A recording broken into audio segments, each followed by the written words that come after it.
Estamos en Alameda 67, otra noche más. Muchas gracias por acompañarnos. El día de hoy vamos a hablar acerca del contexto latinoamericano del movimiento del 68 aquí en México.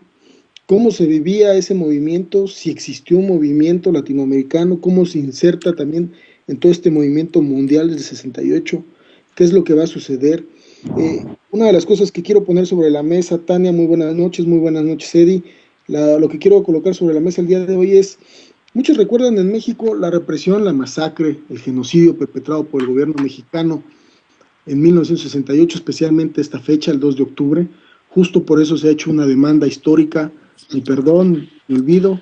Pero bueno, ese movimiento no solo es un movimiento que en verdad pues sí conmemora la caída de los estudiantes, de todos aquellos jóvenes que luchaban por un mundo mejor, pero también podríamos leerlo desde otra perspectiva, una perspectiva en donde pues ese movimiento espontáneo, autogestivo, que buscaba de forma democrática cambiarle la forma al Estado. O sea, hay como también una situación festiva que está detrás de todo esto. No sé cuál es la lectura que ustedes podrían tener acerca del contexto en que se encontraba esta época.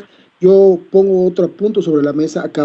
Era una revolución joven, la revolución cubana, pero además también pues acababa de morir el Che Guevara.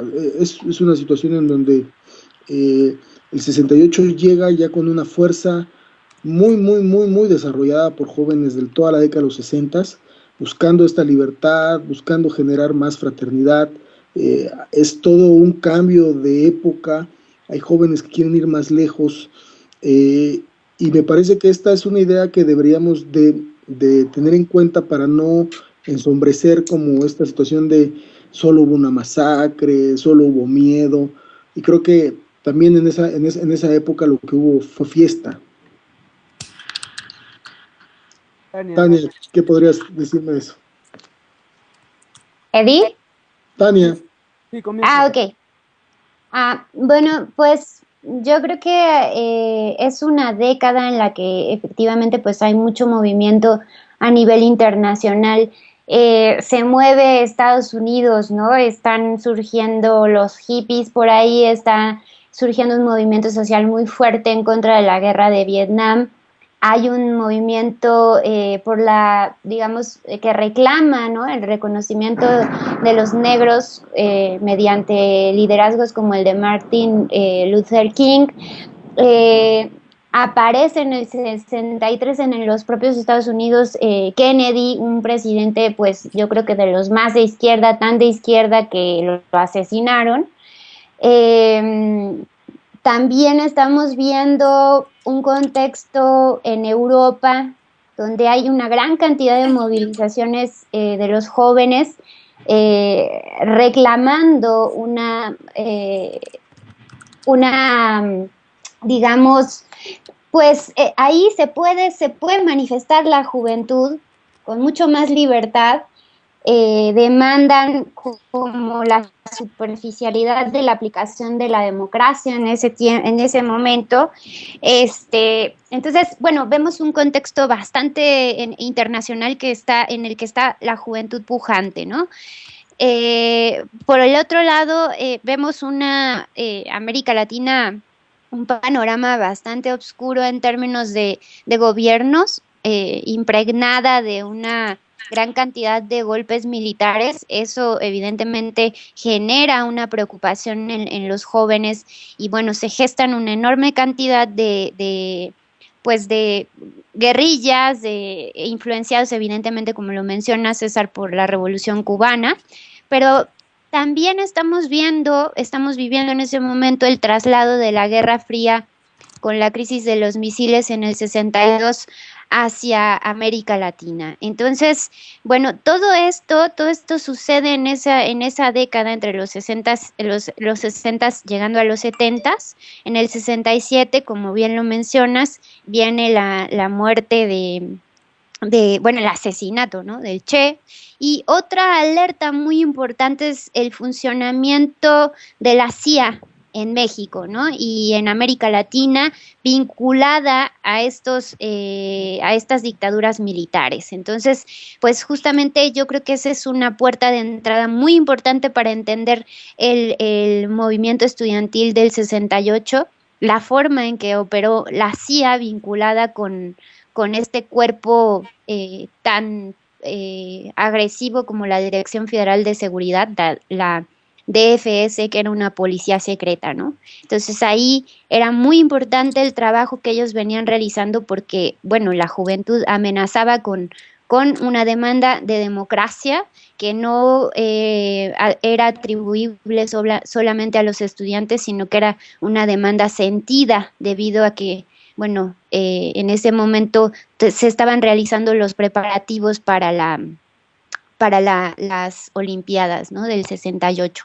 Entonces todo eso movía, desplazaba, como lo pudimos ver para contextualizar un poco pues en el Mundial de Fútbol en Brasil, ¿no? O sea, este desplazamiento pues genera movilizaciones y bueno, eso yo lo planteo como varios elementos que se están moviendo ahí en ese contexto, en esa década antes de llegar al 68, ¿no? Hasta ahí dejaría como el comentario para abrir la discusión un poco, César.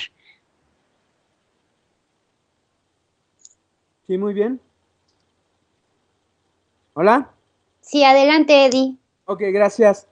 Bueno, efectivamente, creo que es importante hablar del 68 en el contexto histórico de ese tiempo. Es decir, tenemos que comprender lo que sucedía en aquella década. Estamos hablando hacia fines, sobre todo en el periodo que nos tocó, que estamos contemplando, que es finales de los 50 y toda esa década de los 60 significaron una etapa de muchísima convulsión para el continente.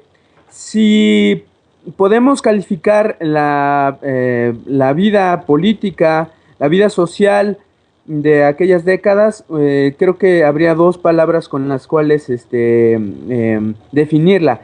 Esas dos palabras son autoritarismo y militarismo. En lo que tiene que ver con el autoritarismo, pues tenemos regímenes que se están haciendo por medio de la coerción, por medio de la presión y la fuerza contra los movimientos sociales. En este sentido, creo que es importante mencionar que si bien la década final específicamente el año del 68, sí fue un año de muchísimos movimientos estudiantiles a nivel del mundo. Estamos hablando de Europa, estamos hablando de Estados Unidos. En América Latina ya teníamos entonces toda una tendencia histórica en la cual teníamos una fuerte presencia de Estados Unidos hacia hacia mediados de la década. Ya teníamos una invasión de Estados Unidos en Guatemala. Hacia ya entrada la década de los 60, República Dominicana también padece la bota de los Estados Unidos. 36, el régimen militar ya había tomado la Facultad de Ciencias. Y bueno, también estamos hablando de que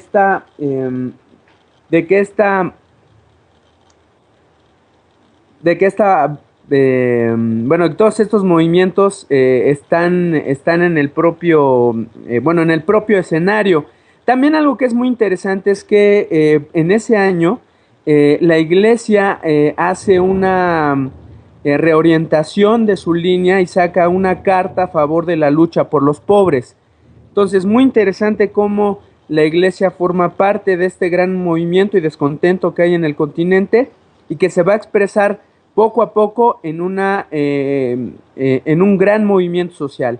Es decir, el 68 también fue precedido por toda esta corriente de lucha podemos recordar la lucha contra la lucha de los ferrocarrileros, la lucha de los médicos, en fin, es decir, el proceso del 68 expresó entonces esta tendencia histórica, gran necesidad de cambio histórico, democrático, Y bueno, por supuesto que también estamos hablando de que lo que nutrió a todas esas expresiones, pues fue precisamente el pensamiento marxista.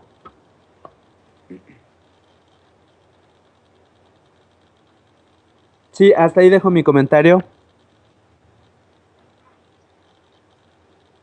César. Una de las cosas que me gustaría colocar también ahí, Eddie, y creo que es importante en este balance que haces, es que en verdad el 68 mexicano no puede ser leído tampoco nada más como una situación local. Creo que esto que estamos haciendo, el análisis de lo que pasa en Estados Unidos, lo que está pasando en América Latina, lo que va a pasar en Cuba, la muerte del Che, los procesos revolucionarios, pero también más adelante se darán los procesos democráticos como los de Salvador Allende. O sea, hay una efervescencia política por decidir en América Latina eh, eh, su destino, como su camino, su propio camino, pero al mismo tiempo que hay como esta beta que quiere abrir los caminos de la democracia, hay una beta sumamente autoritaria y creo que aquí compartimos algo en toda América Latina. Si el 68 mundial en el primer mundo, digamos, o más bien el 68 en Francia, en Alemania, fue un 68 anticapitalista, el 68 en Estados Unidos un movimiento antibélico. Yo creo que esta situación de América Latina creo que sí la podríamos englobar en un 68 antiautoritario. Y creo que en esa medida creo que podemos decir que este movimiento va a refrescar estas estructuras viejas, estas estructuras que no cumplen ningún papel más que la de bloquear el crecimiento nacional, la de bloquear las ideas para poder avanzar hacia una nueva sociedad. Creo que estos jóvenes pues vienen, las faldas se convierten en minifaldas, hay toda una situación de liberación muy importante de la mujer, hay una liberación también de los hombres al ver a la mujer, digamos que hay paradigmas que hay digamos, cosas que se empiezan a romper ya desde esta generación y creo que por eso es tan importante recordarlo desde este contexto y no nada más desde la represión. Y bueno, pues creo que podemos seguir platicando de esto. Vamos ahorita a una breve pausa. Los dejamos con una canción de Mercedes Sosa acerca de los estudiantes.